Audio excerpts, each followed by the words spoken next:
إن الحمد لله تعالى نحمده ونستعين به ونستغفره ونعوذ بالله تعالى من شرور أنفسنا ومن سيئات أعمالنا. من يهده الله تعالى فلا مضل له ومن يضلل فلا هادي له، وأشهد أن لا إله إلا الله وحده لا شريك له، وأشهد أن محمدا عبده ورسوله. يا أيها الذين آمنوا اتقوا الله حق تقاته ولا تموتن إلا وأنتم مسلمون. يا أيها الناس اتقوا ربكم الذي خلقكم من نفس واحدة وخلق منها زوجها وبث منهما رجالا كثيرا ونساء، واتقوا الله الذي تساءلون به والأرحام إن الله كان عليكم رقيبا. يا أيها الذين آمنوا اتقوا الله وقولوا قولا سديدا يصلح لكم أعمالكم ويغفر لكم ذنوبكم، ومن يطع الله ورسوله فقد فاز فوزا عظيما. أما بعد، فإن أصدق الحديث كلام الله، وخير الهدي هدي محمد صلى الله عليه وسلم، وشر الأمور محدثاتها، وكل محدثة بدعة، وكل بدعة ضلالة، وكل ضلالة فهي في النار. ثم أما بعد. All praise is due to Allah subhanahu wa ta'ala. We praise Him, we thank Him, and we seek refuge in Allah subhanahu wa ta'ala from the evils of our souls and our sinful deeds. Whomever Allah subhanahu wa ta'ala guides, no one else can misguide. And whomever Allah subhanahu wa ta'ala misguides, no one else can guide. And I bear witness that there is no daily word of worship except Allah subhanahu wa ta'ala. And I bear witness that Sayyidina Muhammad sallallahu alayhi wa sallam is His last messenger. May Allah subhanahu wa ta'ala send His blessings on Sayyidina Muhammad sallallahu alayhi wa sallam, his noble family, his honorable companions, and all of those who follow his path till the day of judgment. May Allah make us among them. Allahumma ameen. ثم أما بعد. We are still continuing with Surah Al-Kahf. And last time we talked about the importance of good deeds as part of your iman. Allah subhanahu wa ta'ala says, الحمد لله الذي أنزل على عبده الكتاب ولم يجعل له عوجا قيما لينذر بأسا شديدا من لدنه ويبشر المؤمنين الذين يعملون الصالحات أن لهم أجرا حسنا ماكثين فيه أبدا. So Allah subhanahu wa ta'ala is giving the glad tidings to the mu'min who do the good deeds, that Allah subhanahu wa ta'ala will give them a fair, beautiful reward in which they will live forever, in which they will stay forever, which is Al-Jannah. And as we said before, Quran comes to give glad tidings and also comes to warn. Today, inshallah, we will be talking about Al-Jannah, the glad tidings, the final destination for all of us, inshallah. In a world where materialism has overtaken every single aspect of our lives, in a world where depression and anxiety, fear of the future has overtaken us, has had a heavy toll on our mental health and our entire life, we need to go back to Allah subhanahu wa ta'ala, and we need to increase our iman of al-ghayb, belief in the unknown. It's a central component of your iman, a central theme in you being a Muslim that actually makes your life easier and also prepares you for the better life that's waiting for you after you die, inshallah. Allah subhanahu wa ta'ala in Surah Al-Baqarah, when He talked about the guidance that is provided by the Quran, Allah subhanahu wa ta'ala says, ذَلِكَ الْكِتَابُ لَا رَيْبَ فِيهِ هُدًى لِلْمُتَّقِينَ. What is the first trait of those muttaqeen, those who have taqwa? الَّذِينَ يُؤْمِنُونَ بِالْغَيْبِ. That's the first thing. Before Allah subhanahu wa ta'ala said that they do the salah or they give the zakat, الَّذِينَ يُؤْمِنُونَ بِالْغَيْبِ, and then يُقِيمُونَ الصَّلَاةَ وَمِمَّا رَزَقْنَاهُمْ يُنْفِقُونَ. So all the good deeds will only come as a result of your firm belief in al-ghayb. And the more your belief in al-ghayb increases, the more your good deeds will increase. So this ayah from Surah Al-Kahf is talking about al-Jannah, which is part of al-ghayb, and which is part of the 6 pillars of al-Iman. Rasulullah says, تؤمن بالإيمان أن تؤمن بالله وملائكته وكتبه ورسله واليوم الآخر والقدر خيره وشره. 6 pillars of Iman. The 5th pillar is to believe in the last day. And the last event that happens in the last day, which starts after everybody gets resurrected from their death and they're made accountable for their deeds, the last thing that happens is going to Jannah and An-Nar. By the way, Rasulullah prohibited people speaking while he's giving the khutbah, because this can nullify the ajr of your job. So may Allah subhanahu wa ta'ala help us follow the sunnah. So the belief in al-Jannah is a major central component of your belief in Allah subhanahu wa ta'ala. But we don't talk about it that frequently. I even argue that we don't talk about it at all. Even when we're reading the ayat in the Quran or in the Sunnah, we don't stop to reflect and imagine how the Jannah would be. I'll give you a simple analogy. If you're preparing for a nice vacation, or you're traveling back home, or you're going to a nice place to spend some time with your family, how do you get yourself excited to go to that place? How do you get prepared? You start reading about it. If there are some pictures, you'll try to see the pictures. You'll ask others who have knowledge about that place. And you're doing all of that because you're trying to prepare yourself, to excite yourself, to get ready, and to finish up whatever you need to do, and do everything that is standing between you and getting to this final destination. Now take this example from the Jannah. How much do we read about the Jannah? We all say we want to go to the Jannah. Yes. How much do we read about the Jannah? How much do you know about the joys of the Jannah? That's the goal of this khutbah today, is to encourage all of us, excite all of us, to talk about the Jannah in a few minutes. And maybe this is, inshallah, a beginning for all of us to start reading more about the Jannah. Shaykh al-Islam Ibn Qayyim has a beautiful book. It's called Hadi al-Arwah ila Balad al-Afrah. The person who's encouraging for all the souls to go to the land of joy, which is the Jannah, where he goes in more than 1,000 pages talking about the Jannah. So I'm hoping that this khutbah will serve this purpose today. Now, when we talk about al-Jannah, Allah subhanahu wa ta'ala says in the Quran, بَلْ تُؤْثِرُونَ الْحَيَاةَ الدُّنْيَا وَالْآخِرَةُ خَيْرٌ وَأَبْقَى. Putting things in perspective, we always give preference to this dunya, things that will help us in this dunya, even if they contradict with things that will help us in the hereafter, despite the fact that al-akhirah, al-Jannah, khayr, it's better, and abqa, it's everlasting.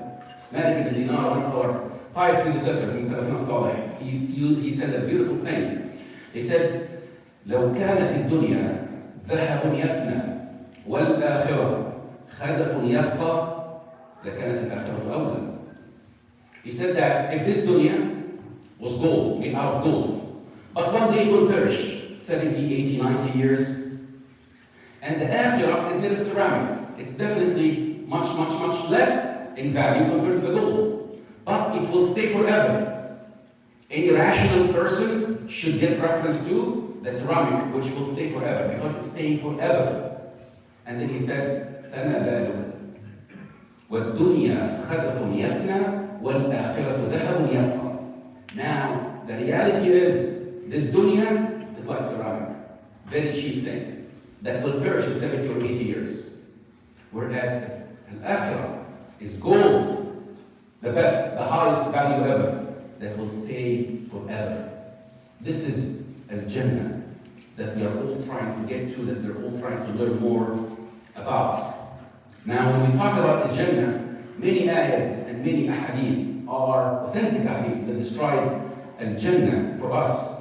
And Allah subhanahu wa ta'ala has made this so that you think about it, so that you read about it, so that you have patience in this dunya when Allah subhanahu wa ta'ala commands you to do something, so that you have patience in this dunya when Allah subhanahu wa ta'ala prohibits you from doing something, knowing that this is just a short period that will be over soon, even sooner than you might expect.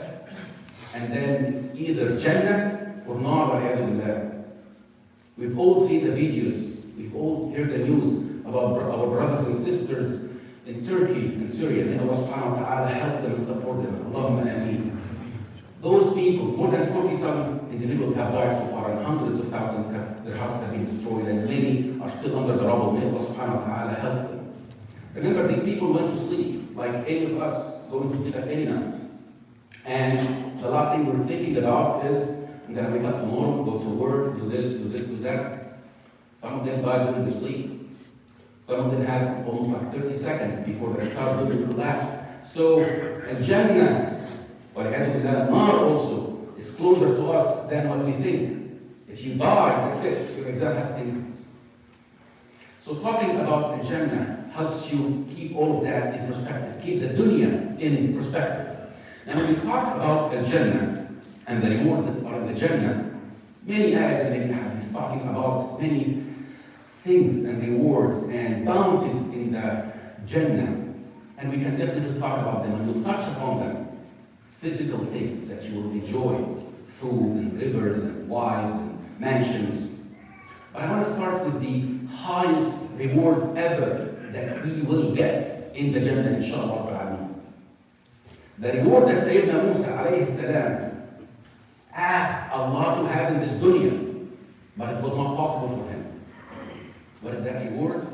It is seeing Allah subhanahu wa ta'ala. Ru'yat Allah subhanahu wa ta'ala, which is a firm component of Aqidah Ahl-Sunnah wal-Jama'ah. Sayyidina Musa, when he went and talked to Allah subhanahu wa ta'ala, Kalimullah, he said, Rabbi arini andur ilayk. Why? If you love somebody so much, the best thing that can happen to you is you want to see him. So Sayyidina Musa wanted to see Allah subhanahu wa ta'ala, but this was not possible in this dunya. Rasulullah sallallahu alaihi wasallam said, وَأَنَّكُمْ لَمْ تَرَوْا رَبَّكُمْ حَتَّى تَمُوتُوا. You will not see Allah in this dunya, but this is the highest reward you will get in the Jannah. Rasulullah sallallahu alaihi wasallam always asked for that. In his authentic dua, authentic hadith, Nabi sallallahu alaihi wasallam used to say, وَارْزُقْنِي لَذَّةَ النَّظَرِ إِلَى وَجْهِكَ الكريم. Ya Allah, give me the joy of looking at you, subhanahu wa ta'ala, at your face, subhanahu wa ta'ala. This is the highest joy. In the authentic hadith Qudsi, Allah subhanahu wa ta'ala, as the Rasulullah narrated on Rabb al-Izzah, he said, when the dwellers of the Jannah enter the Jannah, Allah subhanahu wa ta'ala, in his ultimate generosity, he asks the dwellers of the Jannah, تُرِيدُونَ شَيْئًا أَزِيدَكُمْ? Do you want anything else more? Now, because we're human beings, many times we are limited in our capacity of understanding, or the limits that are beyond us. So they say, Ya Allah, أَلَمْ تُدْخِلْنَا الْجَنَّةَ وَنَجِّنَا مِنَ النَّارِ? Haven't you allowed us to enter the Jannah and avoid the hellfire? أَلَمْ تُضَيِّدْ وُجُوهَنَا? Haven't you made our faces bright, shining? And then at that point, Allah subhanahu wa ta'ala, he removes the veil of light. فيكشف الحجاب. رب العزة سبحانه وتعالى فيكشف الحجاب. فما أعطوا شيئا أحب إليهم من رؤيتهم رب العزة. The hadith said that this is the dearest thing that they have ever been given in the Jannah is seeing Allah subhanahu wa ta'ala. Sayyidina Hurairah, when he was narrating the hadith, when Rasulullah was narrating the hadith on Rabb al-Izzah, he said, الَّذِينَ أَحْسَنُوا الْحُسْنَى وَزِيَادَةً. Those who have done good, they will be given good in return, which is al-Jannah, and something more on top of that, which is رؤية الله سبحانه وتعالى. Also the Quran says, وجوه يومئذ ناظرة إلى ربها ناظرة. On that day, the faces of the believers are shining radiating with happiness and joy, and they are looking at Rabb al-Izzah. One of the worst punishments for the non-believers, that they will not be given this reward. Allah subhanahu wa ta'ala says, كَلَّا إِنَّهُمْ عَنْ رَبِّهِمْ يَوْمَئِذٍ لَمَحْجُوبُونَ. On that day, they will كَلَّا إِنَّهُمْ عَنْ رَبِّهِمْ يَوْمَئِذٍ لَمَحْجُوبُونَ. On that day, they will not be allowed to see Allah subhanahu wa ta'ala. That's a major punishment for those who do not believe in Allah subhanahu wa ta'ala. So remember this. Allah subhanahu wa ta'ala, you will be able to see Allah subhanahu wa ta'ala in a way that befits His majesty. We don't know how. We don't even get into that question. We only believe in what has been conveyed to us in the Quran and Sunnah in a way that befits His majesty. Remember, Allah who has created you from nothing. Allah who has blessed you with everything you have. وَمَا بِكُم مِّن نِعْمَةٍ فَمِنَ اللَّهِ. Allah who has cured you when you were sick. Allah who has saved you from any calamity that you have gone through. Allah will give you the chance to see Him if you enter the Jannah. That's one of the highest joys you will ever get. The other hadith Qudsi, Rasulullah sallallahu alayhi wa sallam يوم عرض العز, he says, أعددت لعبادي الصالحين ما لا عين رأت ولا أذن سمعت ولا خطر على قلب بشر بلى ما أطلعكم الله عليه. Rasulullah sallallahu alayhi wa sallam said, narrating on Rabb al-Izzah, hadith al-Qudsi, that Allah has prepared for us in the Jannah that nothing that was ever anybody has ever seen, nothing close to what anybody has ever heard, or anything closer to what have ever crossed your mind. So any beauty that you see out there, any beautiful thing you hear about, any beautiful picture that you might have ever imagined in your whole life, the Jannah will be even better than that. And then Rasulullah said, بَلَى مَا أَطْلَعْكُمُ اللَّهُ عَلَيْهِ, even beyond what Allah has described to you in the Quran and the Sunnah. We don't even read enough about what Allah subhanahu wa ta'ala has described in the Quran and the Sunnah. This is the highest joy that the mu'min will get. Inshallah, may Allah make us among them when we enter the Jannah. The second joy is, who's the most beloved person to you on this earth? Rasulullah sallallahu alayhi wa sallam. That's part of your iman. Rasulullah sallallahu alayhi wa sallam said, لا يؤمن أحدكم حتى أكون أحب إليه من ولده ووالده والناس أجمعين. Your iman is not complete and perfect unless I am more beloved to you, that Rasulullah is more beloved to you than your sons, your offspring, your parents, and the entire universe, the entire earth. In the Jannah, that's the second highest reward you will get, that you will be able to see Rasulullah sallallahu alaihi wasallam. Rasulullah sallallahu alaihi wasallam that we have only heard about in the books, and we have read his sunnah, and we already fell in love with him, with all of his beautiful attributes. You will get to see him in the Jannah.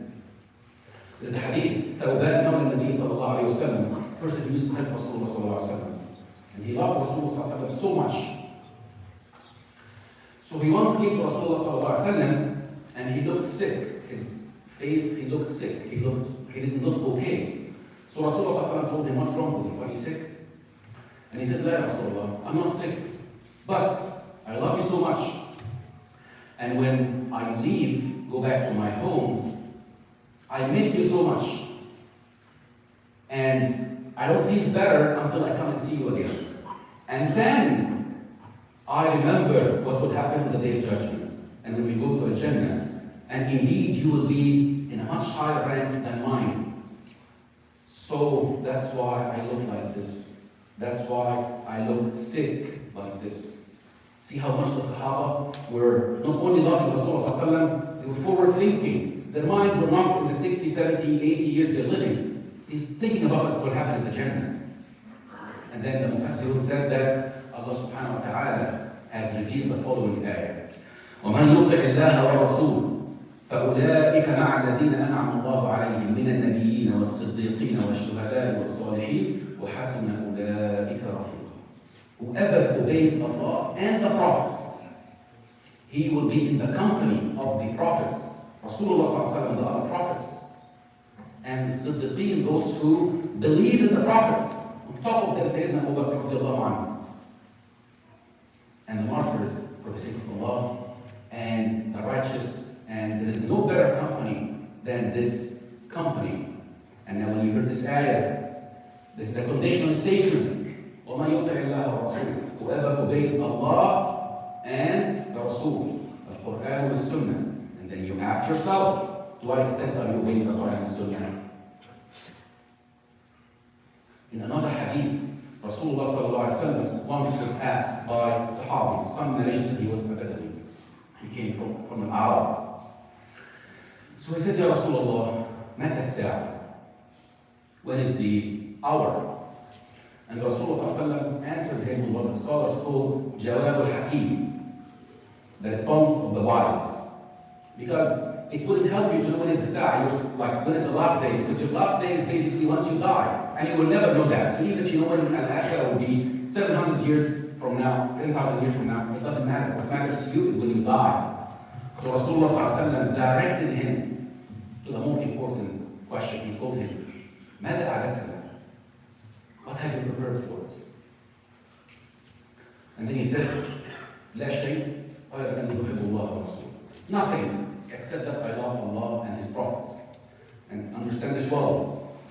It doesn't mean that he wasn't praying or doing any of the good deeds. No, he's just diminishing them when they compare to the highest act of ibadah, which is love of Rasulullah and love of Allah subhanahu wa ta'ala. Love of Allah and Rasulullah. And of course, if he loves Allah and Rasulullah, then he will be doing all the actions of obedience.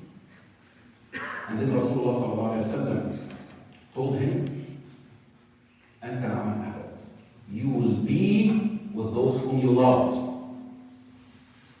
And the Sahaba said, we have never been happier when we heard this. When we heard this, we have never been happier. Because we, Sayyidina Anas Rawli said, وَأَنَا أُحِبُّ اللَّهَ وَأُحِبُّ رَسُولَهُ. And I love Allah and I love His Prophet. So I'm hoping that I will be with him, subhanahu, with Nabi sallallahu alayhi wa sallam in Jannah.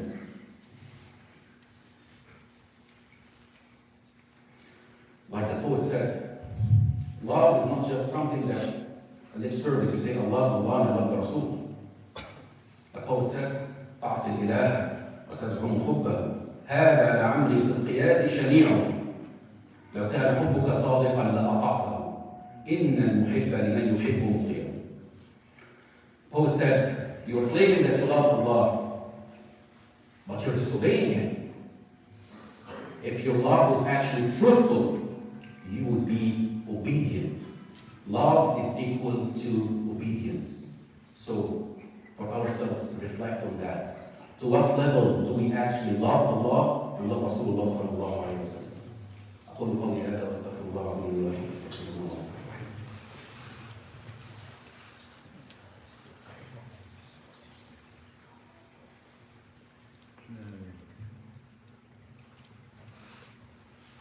بسم الله الحمد لله والصلاة والسلام على رسول الله وعلى آله وصحبه ومن والاه وأشهد أن لا إله إلا الله وأشهد أن محمدا عبده ورسوله. We can definitely spend hours and hours describing the Jannah, all the physical rewards we'll get in the Jannah. How mansions are built from gold and silver, how the pebbles are made out of pearls, how the sand is actually out of musk, how beautiful Ahl Jannah will be. You will be all at the age of 33. Many ahadith. All of these are mentioned in the authentic hadith. I just wanted to focus on those two main rewards and also putting things in perspective. And Jannah is where all of your previous pains and sufferings end. And that happens with the first glimpse of being exposed to the Jannah. In the authentic hadith, Rasulullah sallallahu alayhi wa sallam said, يُؤْتَى بِأَنْعَمِ أَهْلِ النَّارِ مِنْ أَهْلِ الدُّنْيا. Allah subhanahu wa ta'ala in the day of judgment will bring the person who is eventually will be the dwellers of the hellfire. But he had lived the most luxurious life ever that existed on this earth. Let your imagination go. He had all the money he wanted, he had never been sick, he married whom he wanted. Most luxurious life ever. But eventually he went to the hellfire. He was an unbeliever. And then and then he gets dipped in the hellfire one day. How short is that? One day. ta'ala asks him, the man who lived all of this luxurious life, هل رأيت خيرا قط؟ هل مر بك نعيم قط؟ Have you ever seen goodness in your life? Have you ever even passed by luxury? Allah is not asking him like, did you feel it? He's saying just, هل مرة? Have you ever passed by it? Have you ever seen it? Because of this dip, everything was deleted, erased. He said, لا والله يا رب. And he's not lying. This dip has erased every luxury he has ever experienced on this earth. Now we get to our example. ويؤتى بأشقى أهل الدنيا من أهل الجنة. Allah subhanahu wa ta'ala also will bring the man who eventually will go to a Jannah. But he is the person among all of the dwellers of the Jannah, he is the person who has lived the most miserable life ever on this earth. Again, he's always been sick. He had no money. He might have not been married. Think of all kinds of misery. The maximum that person went through it on this earth.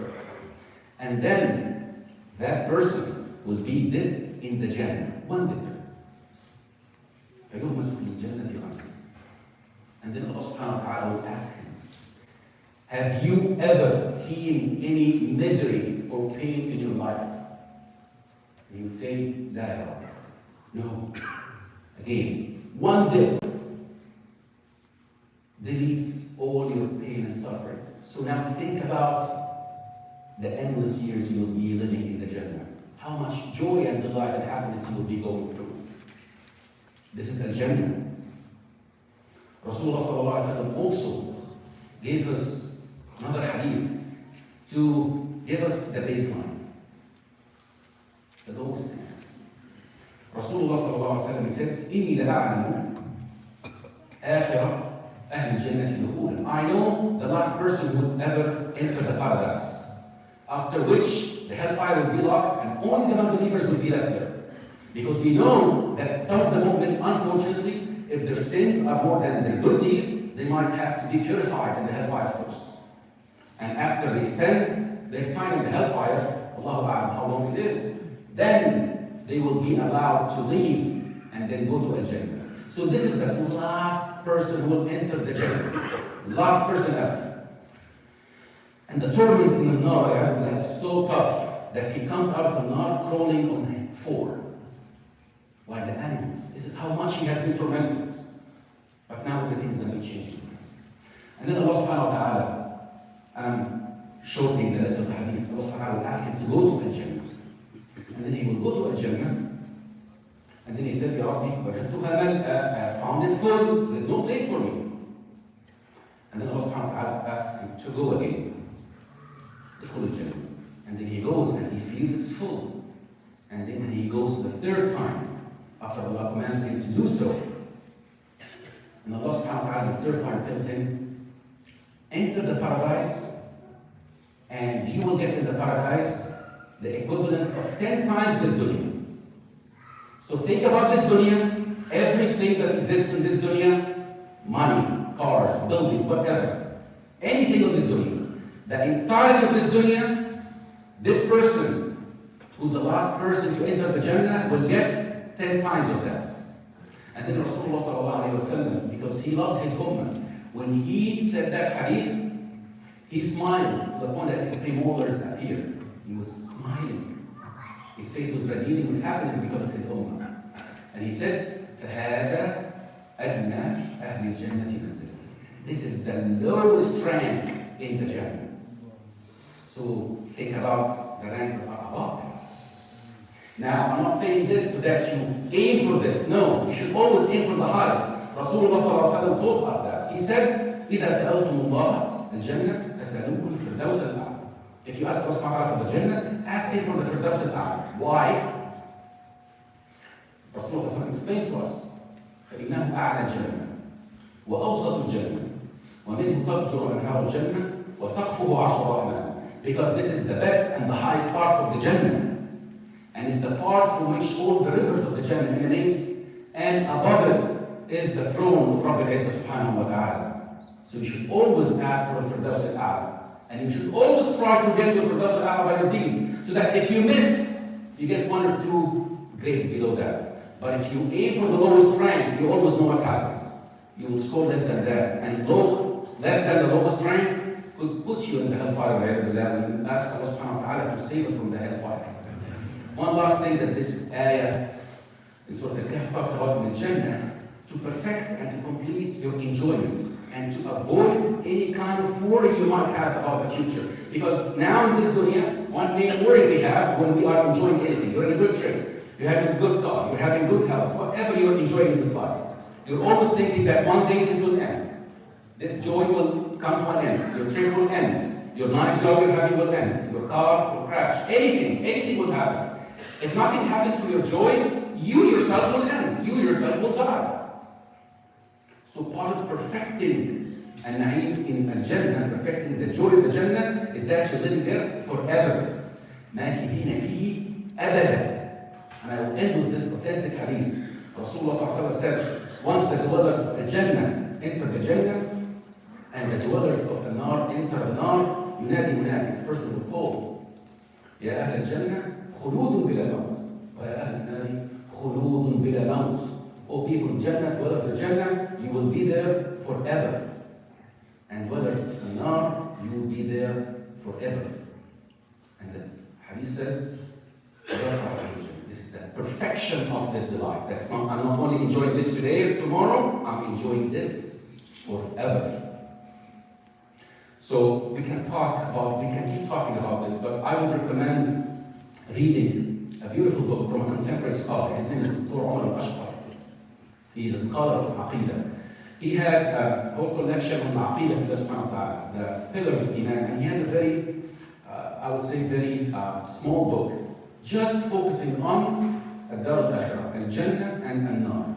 It's written in Arabic, and it's also translated into English, and it's available in PDFs for free.